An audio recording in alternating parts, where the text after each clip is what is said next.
Movie की starting 12 साल के लड़के से होती है जिसका नाम होता है कोल। वो कुछ अजीब बच्चा है क्योंकि वो हर यूजुअली छोटी छोटी चीजों से डरता है और इन्हीं सब की वजह से उसके क्लासमेट्स उसे परेशान करते रहते हैं, जिसमें उसका नेबर जर्मी भी था। और उसकी क्लास में मेलानी ही एक ऐसी स्टूडेंट है जो उसके साथ में अच्छे से ट्रीट करती है। वो दोनों अच्छे दोस्त हैं। एक दिन मेलानी के फादर उसे रिसीव करने आते हैं। मेलानी अपने फादर को कोल को साथ चलने का पूछती है पर उसके फादर उसे मना कर देते हैं।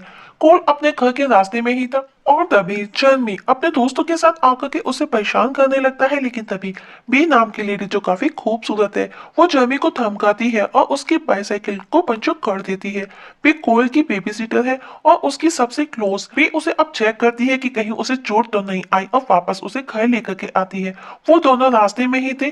बी कोल से उसके पेरेंट्स के बारे में पूछती है और जब वो घर पहुंचते हैं तो उन्हें पता चलता है कि वो वापस रात को मिलने वाले हैं, क्योंकि कोल के पेरेंट्स ट्रिप पर जाने वाले हैं क्योंकि उन दोनों की मैरिड लाइफ ठीक नहीं चल रही है, जिसके लिए वो अक्सर ट्रिप प्लान करते रहते हैं। तभी कोल मेलेनी को देखता है, मतलब वो भी उसकी नेबर ही थी। कोल के फादर कोल को ड्राइविंग सिखाते हैं, लेकिन वो नोटिस करते हैं कि वो बहुत ही ज्यादा डरा हुआ है। इवन खुद कोल भी यही कहता है कि वो अभी इसके लिए रेडी नहीं है। रात को कोल अपने पेरेंट्स के पास जाता है बात करने के लिए, तो वो देखता है कि उसके पेरेंट्स अदर पेरेंट्स से बिल्कुल अलग है। वो उससे बात करना चाहता था पर वो दोनों ही अपने अपने काम में बिजी थे। वो वापस से अपने रूम में जाकर के लैपी पर शो देखने लगता है। नेक्स्ट डे जब वो मेलेनी के साथ स्कूल बस में होता है तो वो मेलेनी को कहता है कि उसके पेरेंट्स उसे पसंद नहीं करते, वो हमेशा मुझे अवॉइड करते हैं और तो और हमेशा मुझे छोड़ करके वैकेशन चाहते रहते हैं। तब मेलेनी बताती है कि बेबी सिटर मोस्टली बच्चों के सो जाने के बाद में अपने बॉयफ्रेंड या फिर गर्लफ्रेंड को बुला करके एंजॉय करते हैं।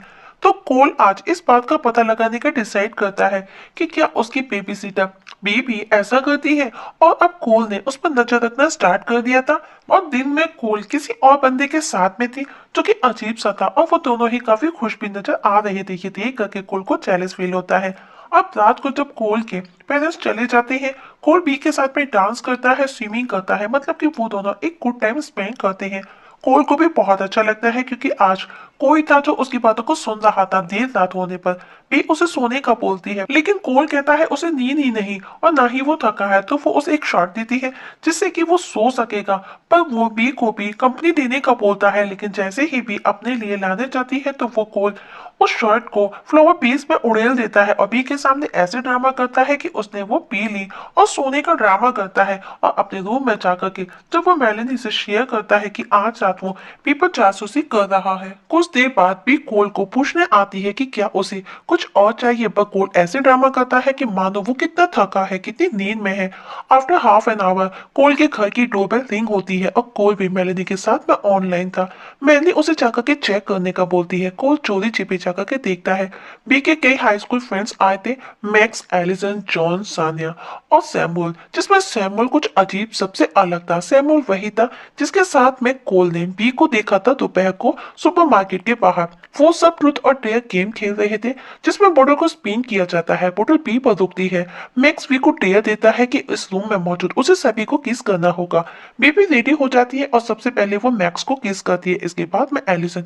ये देख करके सब सरप्राइज थे, खुद कोई भी हैरान था जो सीढ़ियों पर बैठा उन्हें देख रहा था। बी जब जॉन को किस करने जाती है तो वो मना कर देता है।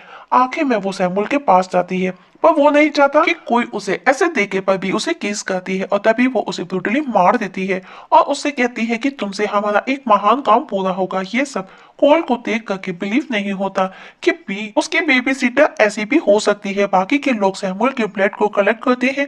इसके बाद में वो एक बुक को खोल करके किसी रिचुअल को पूरा करती है जिससे उन सब की कोई भी इच्छा पूरी होगी, पर उसके लिए एक बच्चे का खून भी उस रिचुअल के लिए जरूरी था, जो कि इस समय सिर्फ कोल ही ऑप्शन था। पर कोल ऑलरेडी इतना डरा हुआ था क्योंकि आज उसने अपनी आंखों से एक मानव बलि देखी थी। वो भाग करके अपने रूम में जाकर के 911 पर कॉल कर सब कुछ पता करके जल्दी से पुलिस को आने का बोलता है और एक पॉकेट नाइफ को सेल्फ डिफेंस के लिए अपने पास रख करके सोने का ड्रामा करता है। अब भी अपने फ्रेंड्स के साथ में उसके रूम में आती है और सिरिंज का यूज कर उसका ब्लड कलेक्ट करती है। ये सब कोल भी सुन रहा था, हालांकि कोल को इस सबसे डर था, पर आज उसका डर भी उस पर हावी नहीं होता।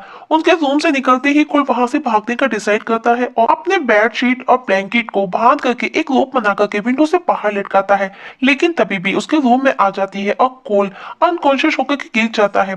और अब जब उसे होश आता है तो वो खुद को चेयर से बंधा पाता है और बी का फ्रेंड ग्रुप उसके सामने खड़ा था और बी उसे बताती है कि उन्होंने किसी साइंस प्रोजेक्ट के लिए उसका ब्लेड लिया था, पर वो ऐसे प्रिटेंड करता है जैसे कि उसे कुछ मालूम नहीं। पर बी उससे वो रस्सी कब पूछती है जो विंडो से उसने लटकाई थी। तो कोल कहता है कि वो स्मोक करने के लिए बाहर जाना चाहता था और उस दौरान बातों बातों में वो उसी पॉकेट नाइफ से अपनी रस्सियां काट रहा था, लेकिन उसके पीछे एक बड़ा सा मिरर लगा था जिसमें वो पूरा रिफ्लेक्ट कर रहा था और उसकी होशियारी पकड़ी जाती है। अब बी कोल को छोड़ने का डिसाइड करती है और वो सोनिया को उसे खोलने का बोलती है। सोनिया उसे खोलती है, उससे पहले उन्हें पुलिस व्हीकल की आवाज सुनाई दे जाती है। वो लोग पैनिक हो जाते हैं। भी कोल को पूछती है क्या तुमने बुलाया पुलिस को। पुलिस के आने पर कोल को थोड़ी हिम्मत आती है और वो बता देता है और साथ ही उसने सैमुअल को भी देखा जिसे उन्होंने मार डाला, उसकी बलि दी। मैक्स को गुस्सा आता है और वो उसे किक मारता है। तभी पुलिस वहां अंदर आ जाती है। तभी मैक्स को उठा करके ऑफिसर पर मार देता है। ऑफिसर के हाथ से गन चल जाती है जो एलिसन को जाकर के लगती है। एलिसन दूर जाकर के गिरती है। तभी बी उस ऑफिसर को पीछे से मार देती है। दोनों ऑफिसर मारे जाते हैं पर उनके रेडियो पर बैकअप के लिए मैसेज आ रहे थे जिनको सिर्फ कोड से ही रेस्पॉन्स देना था। बी कोड से किसी तरह वो कोड लेकर के इन्फॉर्म कर क्लियर कर देती है कि सब ठीक ठाक है, पर अभी एलिसन घायल थी। वो एम्बुलेंस को बुलाने का डिसाइड करती है। वहीं कोल को मौका मिलता है, वो भाग करके अपने रूम में जाता है। जॉन उसके पीछे जाता है। कोल उसे धक्का देता है। जॉन का पैर एक टॉय कार पर पड़ता है और वो स्लिप होकर के नीचे गिर करके मर जाता है। इससे वो लोग और ज्यादा खिसिया जाते हैं और अब वो कॉल को पकड़ने उसके रूम में जाते हैं। कॉल अपनी रोप से भाग रहा था पर उससे पहले मैक्स उस रोप को पकड़ करके खींचने लगता है। ये देख करके कॉल को कुछ समझ नहीं आता। अब वो रोप छोड़ने का डिसाइड करता है और उसके पास में सिर्फ यही ऑप्शन था क्योंकि ऊपर जाता तो वो लोग उसे मार देते। कॉल रोप को छोड़ देता है और वो नीचे गिर जाता है और किसी तरह दौड़ करके एक जगह जाकर के छिप जाता है। और हम देखते हैं आज उसके डर उस पर हावी नहीं बल्कि वो डर पर हावी हो रहा था। उसके सारे डर निकल रहे थे। उसे कुछ जरूरी चीजें मिलती हैं जो कि उन्हें वो अपने साथ में ले लेता है फॉर सेल्फ डिफेंस पर्पस, जो कि यूजफुल थी। वो एक फायर वो एक रॉकेट उठा लेता है, साथ ही बग स्प्रे और ग्राउंड हाउस में जाकर के छिप जाता है जहाँ उसकी मदर अक्सर चूहे बिल्लियों के लिए ट्रैप लगाती थी। सोनिया उसके पीछे वहां आ जाती है और वो माउस ट्रैप में फंस जाती है। तभी कोल उस पर बग स्प्रे करता है और रॉकेट रिएक्ट करता है। जोरदार धमाके के साथ में कोल दूर जाकर के गिरता है और सोम्या की डेथ हो जाती है। तभी मैक्स वहां आ जाता है पर कोल उसके प्राइवेट पार्ट पर किक मार करके भागता है पर मैक्स उसे पकड़ लेता है। तभी उन्हें कुछ आवाजें आती हैं जो कि कोल का नेबर जर्मी उसके घर पर अंडे फेंक रहा था और वो ऐसा करके काफी खुश होता है। ये देख करके मैक्स कोल को उसे वहां से भगाने का बोलता है और उसके पास में भेजता है। जर्मी उसे पंच मारता है और मौका मिलते ही कोल उसे सब सच बता देता है कि उसके साथ में क्या हो रहा है। उसकी जान को खतरा है, कोई उसे मारना चाहता है। पर जर्मी उसके सर पर अंडा फोड़ करके वहां से चला जाता है।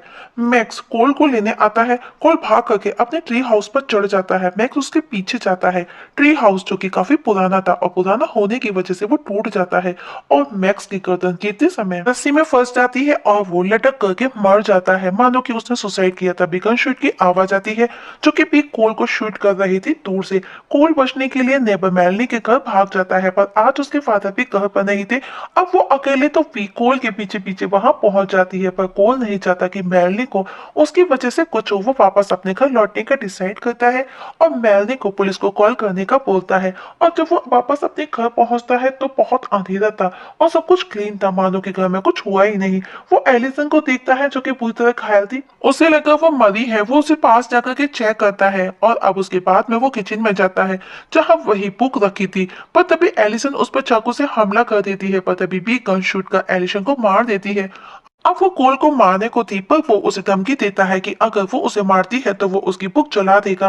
बी के लिए वो बुक बहुत ही ज्यादा जरूरी थी। वो भी उसकी बात मान जाती है और उसे अपने बारे में सब बताती है कि इससे पहले भी उसने और लोगों को सेक्रीफाइस किया। वो ऐसे यंग बॉयज को पहले भी मार चुकी है रिचुअल को पूरा करने के लिए और अब वो उसे भी ऑफर देती है जिसके बदले वो उसे जिंदा छोड़ देगी। पर कोल उस बुक को जला करके मेलनी के घर की तरफ भागता है और उसके फादर की कार को रसली ड्राइव करता उसे अपने घर में दे मारता है जहां पर उसकी बेबी सीटर बी भी थी। बी उस कार के नीचे फंस जाती है। जल्दी ही फायर फाइटर के साथ में पुलिस भी वहां आ पहुंचती है क्योंकि मेलनी ने कॉल कर दिया था और अब सब कुछ अंडर कंट्रोल कर लेती है। कोल के पेरेंट्स भी घर लौट आते हैं। कोल पेरेंट्स को कहता है अब उसे बेबी सीटर की जरूरत नहीं क्योंकि आज की इंसिडेंट ने उसके सारे डर दूर कर दिए थे। वहीं फायर फाइटर घर के अंदर होता है तभी बी उस पर हमला कर देती है और इस जगह मूवी खत्म हो जाती है। दोस्तों आप लोगों से एक छोटी सी रिक्वेस्ट है, अगर आप इस चैनल पर नए हैं तो प्लीज सब्सक्राइब करना ना ना भूलिएगा। वीडियो देखने के लिए थैंक यू सो मच।